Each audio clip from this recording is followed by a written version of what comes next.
Now, I know this news came out a while ago. I know this news came out a while ago, and I've been meaning to get to it, but I really didn't know what I could really say about it, honestly. I didn't really know what I could possibly say about this, this news, and what I could give my thoughts, that everyone else has pretty much given their thoughts at this point on.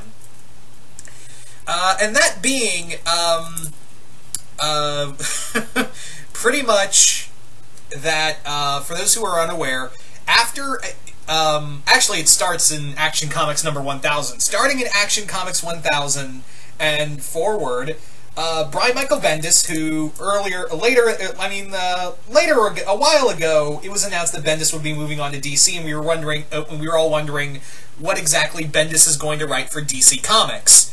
And now we know, it's going to be Superman. His first comic will be in a story in Action Comics number 1000, which is coming out this April. And after such, Bendis will be taking over Superman with a relaunch of Superman number 1. He will be doing so after Dan Jurgens. And yeah, what do I think of this? It's a double-edged sword, honestly. It is, because while I'm still kind of like iffy on the idea of Bendis moving to DC because he's done such a bang-up job as of late, yeah, I'm still not getting over Civil War 2, guys. I can't let it go. And not to mention the other things. But the thing is that Bendis is now over at DC for a fresh start. But and honestly, if there was any comic at DC Bendis could have done really good, I was hoping for like Gotham City Central, or the best one would be The Question. Yeah, I would really like to see Bendis' take on Vic Sage. And with Rebirth, yeah, you could just have him that he's back. Just saying, you know, that would, and not to say he's probably won't do that sometime in the future, but the first character you want to have him write is Superman. Not to say he can't, because he's done, you know, cosmic characters before, obviously with Guardians of the Galaxy and a few other places here and there. But he's the most iconic superhero of all time. You know, when you think comic books and superheroes, you think Superman. And Bendis, like I said, doesn't really have the best track record as of late. And you could argue that it's because of, you know, Marvel ran him into the ground. But on the other hand, there are times where he was like, yeah, he just kind of broke stuff on his own. The other thing, and this has kind of been a complaint that a lot of people have had, not just me, is that Bendis doesn't really pay attention to people's continuity. There are so many times in Civil War 2 and a lot of other places outside of that where he just up and ignored continuity and, yeah, just kind of wrote his own thing. Even, you know, the problem is that there's a lot of history to DC Comics, even more so than Marvel at point. You could argue more so than Marvel. So, and the whole thing with Rebirth is that, yeah, we're taking everything you love and, you know, adding a new twist to it, but also making it accessible for new readers as well. That's my thing, is that Bendis doesn't really pay much attention to continuity, and he might, you know, just kind of skip over some stuff that Jurgens had worked so hard on. And honestly, the Dan Jurgens Superman comics and a lot of the Action Comics as well have been really freaking good. I would say that it's some of the best stuff from DC Rebirth right now. It's up there with, you know, what Greg Rucka did with Wonder Woman, or was it Greg Pak? I always get those two mixed up in the Wonder Woman comics. Like, I keep forgetting, you know, because it's two Gregs. Two Gregs, one Wonder Woman. I'm never saying that again. But yeah, you know, Tom King's Batman, and, you know, but this, I would argue, some of the best Superman stuff and some of the best stuff out of Rebirth was Dan Jurgens' Superman. You know, finally with pre-52 Superman with his own son and with Lois Lane. And I'm kind of worried that Bendis just might go, oh, Superman's not married anymore, he's not going to have Lois Lane anymore, and his kid's going to be like erased from continuity because I'm Bendis. That's what really worries me, and, you know, because I really dig Superman as a family man. Because, yeah, you know, why can't characters just have families? You know, why can't characters just up and have families at this point, you know? And Super Sons is also really fun.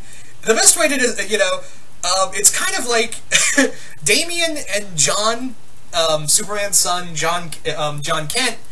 It's kind of like, they're kind of like the Goten and Trunks of the DC universe, and they're so much fun together. It's, you know, it's just a fun comic of Robin and Superboy running around and doing shit together. And I'm worried that, you know, Bendis is going to take that away. On the other hand, Bendis has shown that he can actually do, complex relationships. Ultimate Spider-Man, you know, the relationship between Peter Parker and Mary Jane, is really good. That's a lot of the keep in mind, I'm speaking of the earlier Spider-Man and Mary Jane stuff, of how he wrote relationships in that. The later stuff, and that's what kind of worries me, is that they might try to end the romance between Superman and Lois Lane and keep his child away. That may even happen at the end of the Oz Effect, honestly, this whole story with Mr. Oz, who is really Jor-El. So it's really hard to tell where they could possibly go with this comic book series. It's, you know, like I said, maybe all Bendis needed was a fresh start. That's what I'm kind of hoping, is that Bendis just needed a fresh start. You know, maybe DC is going to give him that. But again, I'm not really holding my breath, because I've seen, you know, his track record as of late for the past five years. He has had some hits, I will admit, in that time frame. But if you were, like, towards the end of his Marvel career, you can clearly see the cracks. So again, I'm not, you know, I know there's a lot of Brian Michael Bendis fans, and I don't mean to sound like I'm shitting on the guy. I really don't. Because there's a lot of stuff that Bendis did that is really good, you know. So I'm hoping we get, like I said, that's why I'm kind of hoping that, you know, all Bendis needed, you know, all Brian Michael Bendis needed was some, you know, just a fresh start, and hopefully DC will keep him in line to, you know, hey, that's not in you know, hey, go read canon, that's not how it works. Because I have noticed that DC kind of is a little more tighter on their continuity, because it's all over the goddamn place. Well, it's, you know, they're a little more, it looks like they're being a little tighter grip in Rebirth with their continuity. You know, with all the stuff Johns wants to do with Doomsday Clock. And like I said, I doubt Bendis is going to be on Superman forever. Hopefully, you know, because like I said, I think it would be really cool on a Question book, or Gotham City Central, or if they retool Detective Comics to focus on, like, Bullock and Montoya. You know, that'd be a really cool angle as well for Bendis. Because there are certain, and not to say he can't write Superman, there's a part of me that's kind of interested to see how he'll write Luthor. Because now that he's back to being a villain again, I'm curious. I would actually like to see Bendis' take on Lex Luthor, or General Zod, or, you know, the Parasite. Because here's the other thing when Bendis is really good, like his Daredevil stuff with Alex Maleev, some of his best stuff is what he does with the villains. You guys forget what he did with Mr. Fear in his Daredevil run? I didn't. That was some good shit. So, what I'm really hoping is that he really gives some new light to, like, some of the other Superman villains. And again, I really hope we get good Bendis to write some good Luthor stuff. So, like I said, I don't mean to sound like I'm shitting on the guy. It's just that his track record has not been up to snuff as it has been. Because I know Bendis can write a really good story. I know Bendis can write really good stories. I mean, if it wasn't for him, the Ultimate Universe wouldn't have taken off, and we wouldn't have gotten Miles Morales. You know, can't take that away from him. So I'm really iffy on this. I'm just, you know, I want Bendis not to get overworked and actually to pay attention to what Jurgens did with Superman. That's all I'm asking. Is that too much? You know, I don't think I'm asking a lot here. So, yeah. So like I said, I'm looking at this like a double-edged sword. So that's really what the takeaway for all of this is. But you guys tell me in the comments below, what do you guys think of the idea of Brian Michael Bendis writing Superman and a renumbering again? Do you guys like it? Do you guys hate the idea? Just comment below, let me know. And once again, hope you all enjoyed this, and I will see you guys later.